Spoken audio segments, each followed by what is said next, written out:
Today, I'm going to share with you something that would honestly change your life if you fully understand it and integrate it in how you create content.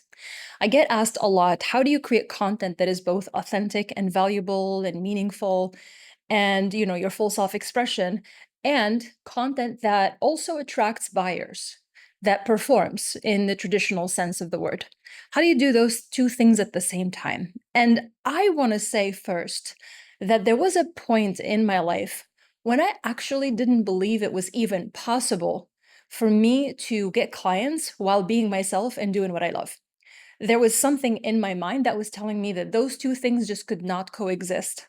So if you're there right now, I want you to first understand that I'm proof that it is possible, but you don't even have to take my word for it. I'm going to show you by the end of this video how you can actually do it in a practical manner. How do you create content that you could feel proud about that is not the typical social media content that's like, you know, pissing in the wind, if you will, making more noise or creating more stuff that people aren't paying attention to? And at the same time, how do you have a business, you want to make money. Of course, you want to attract buyers. So the first thing that we need to talk about is the role of content in attracting buyers. Before we talk about authenticity and value and all of those things, I'll talk about them in a minute. But first, I need you to understand this. You have to have an offer that your audience wants to buy. You could be creating the best content in the world, but if your offer is not right for them, if you're showing the wrong offer to those people or showing it to the wrong people, basically there is no match between your offer and the people who are watching it, we have a problem. Doesn't matter how great your content is, it's not going to perform. So let's just start with that. It's beyond the scope of this video to talk about the offer. I talk about it, in my program. I talk about it sometimes in my content too. But let's assume that you do have an offer that your audience wants to buy. And we're assuming that based on the fact that you've sold it before a few times, even if it's just a handful of times.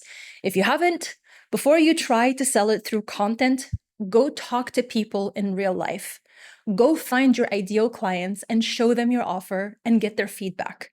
And then you can create content around it. But we're going to assume that you have an offer that we know there is a buyer for it, and we want to use content to attract buyers instead of relying on outreach and other methods. Okay?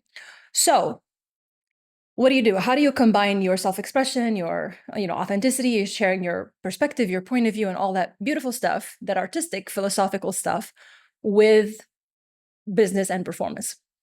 Here's the thing. Part of what makes you unique and what makes you stand out in the market and otherwise is the fact that there is a point of view or perspective behind your offer. Hopefully, if you're watching my videos, you're not just another X, right? Even though maybe you're selling something that's already existing out there, maybe not, but it's got to be unique in some way. There's a very good chance that you're bringing your self-expression to it, your perspective to it, your point of view to it, your life story, your personal lessons. So there is some sort of personal philosophy that you have in your offer. In some way, there is a reason why you do what you do in a specific way and not in other ways. That reason is something you need to lean on when it comes to your value add content. See, a lot of people create content that they think is valuable, and it is, but it's not attracting buyers, and they scratch their heads and they're like, why is it that I'm constantly sharing valuable, educational, high quality content and I'm not attracting buyers?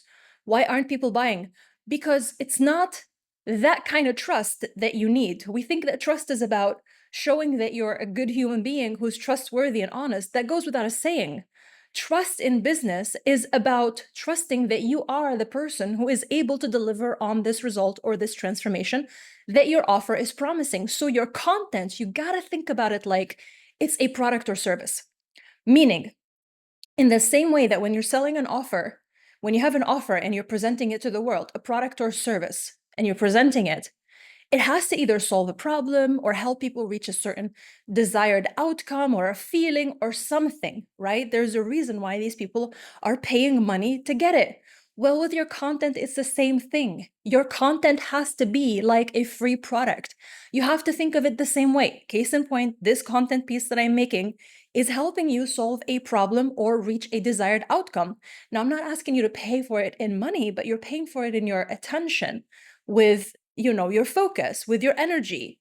And it's kind of an exchange. You're giving me your attention, you're getting something in return. I hope I'm able to serve you.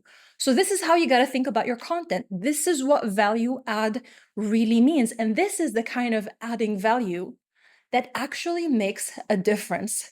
Because if I am just constantly sharing valuable information and valuable things, but they're not tied to the transformation that I'm providing through my work. It's not tied to the solution or the desired outcome that I'm promising through my work. Then I'm not really earning your trust. And I'm not actually helping you move through the process of making that buying decision.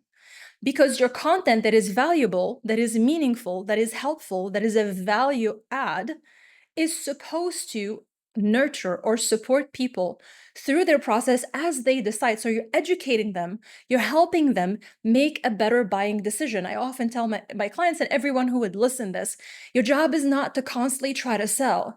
Your job is to create a perfect buying environment.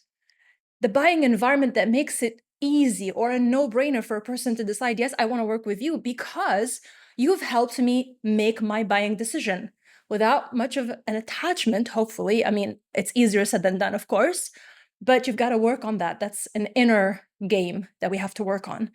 But I'm sharing with you information that's going to help you make decisions. And at any point in time, when people are watching your content, some people are ready to buy and some people are not, depending on where they are on their journey. Some people have been struggling with certain issues or desiring a certain outcome for so long. They've already educated themselves in this process and they are closer to that decision, of buying the solution or the thing that they hope is going to give them the transformation, the outcome that they're looking for. But most people are not. And this is why this kind of content is important to help them in making that buying decision. So you create that.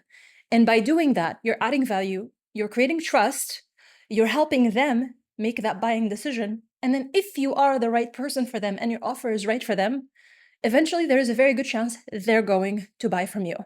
This is where the other kind of content comes in. So you've got, let's say 80%, and I really don't like to do like hard and fast rules like these because there is no such thing. But if for those of you who overthink stuff and you kind of want to have an idea, I'd say like try to aim at least at 80%, if not 90% of your content is valuable and not asking for anything in return. And then about 10 to 20% of the time, you flat out have to say, this is what I offer, and then call to action.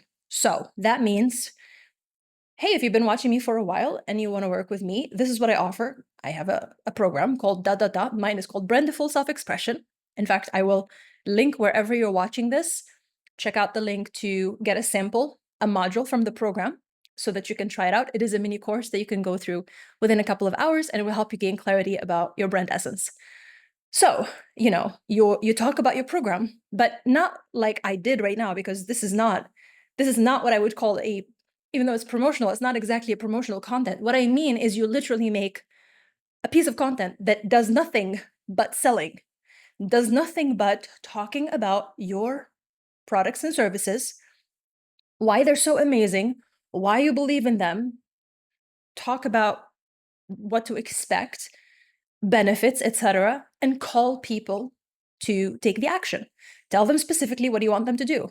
Click here, buy now, book the call. I don't know, depending on your specific call to action. So that kind of content you have to create because, believe it or not, people are not going to guess that or they're not going to dig. They're not going to go to like the, nooks and crannies and try to figure out if you have a link or if you have to say it. Yes, sweetie. You have to tell them that, right? And sometimes some people just lead themselves and they go, okay, I love this content creator or this person's work so much. Let me check out what they have. And this certainly happened to me before, where I went digging, and I found that people were selling certain things, and I led myself through it. But please stop chewing my wires. And let it get in here. Um, Sometimes that happens, but it's also our responsibility to advocate for what we do, to believe in ourselves. Like, if you believe in what you do and you feel proud of what you have created, of your programs, of your offers, and you believe in them, then it is an act of self-worth to say, this deserves that I stand up and say to the world, I have this and that, and it's so freaking amazing, and you should check it out. And here's how to work with me. So it's a good idea to make it a habit to do that for those in your world, your people who are watching your content, for those who are, whenever they get to that stage when they're ready to buy, for them to go, oh yes, this sounds good, let me check it out. And by the way, I can't stress this enough, you got to do it a few times before a person decides. Like, don't just talk about it once and go, didn't sell, so I guess people don't want it. Trust me when I tell you, people have to hear it a few times, like 5, 10 times. The same program, you have to talk about it a few different times and repeat the same things again and again, the benefits, if you have case studies, client results, whatever it may be. And the best thing is to talk about it with conviction and true passion. I really believe it's contagious. If you believe in it, just let yourself speak from the heart. Anyway, you do that. You have to do it a few times before it finally registers, before it clicks for the person and they go, oh, okay, let me check it out. You have to do it a few times. Okay, so basically, to recap, when you're creating valuable content, it's not separate. Value and your self-expression, it's not separate from getting clients, acquiring customers, making money. It's not separate. But most people just don't see the connection. But really, when you think about it, it's you're supporting them through this buying process, and your valuable content should connect to the transformation or the result that you're promising with your work. So think about that content like it's a free product, and keep doing that. Make most of your content that, and then every once in a while, make sure that you explicitly talk about your offers, that you make content that is just about your offers, and that you promote it, and that you call people to take an action. Now, what about authenticity in all of this? This is a practice. As you keep doing this, as you keep freeing your self-expression, as you keep practicing your voice, if you will, showing up, speaking from the heart, sharing your perspective, also thinking about and questioning your own thoughts, your beliefs, your biases, and things like that, working through inner things, more and more and more of who you are is going to be revealed. I always tell my clients this, and this has always been my philosophy, and I don't think it's ever going to change because it's based on personal experience. Your true self is always there.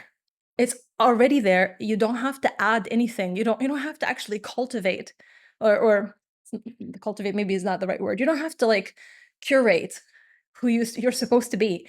Who you are is always there, and your job is not to add anything but to remove the layers, the masks that are hiding it. And how do we do that? By moving from making choices that are rooted in fear to choices that are rooted in love, curiosity, playfulness, expansion. That looks like choosing content ideas that light you up, giving yourself permission to create offers around the things that you really would love to offer to the world, believing in the impact that you're here to make, um, leading yourself with compassion. When you create content and it doesn't resonate or people don't watch it, you do it again and again because you believe in yourself and you believe in your mission.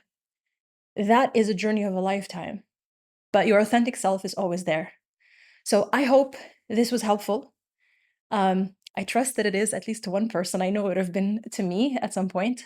Certainly, I struggled with these things. So hopefully that gives you some clarity. I send you endless love, and I will see you next time.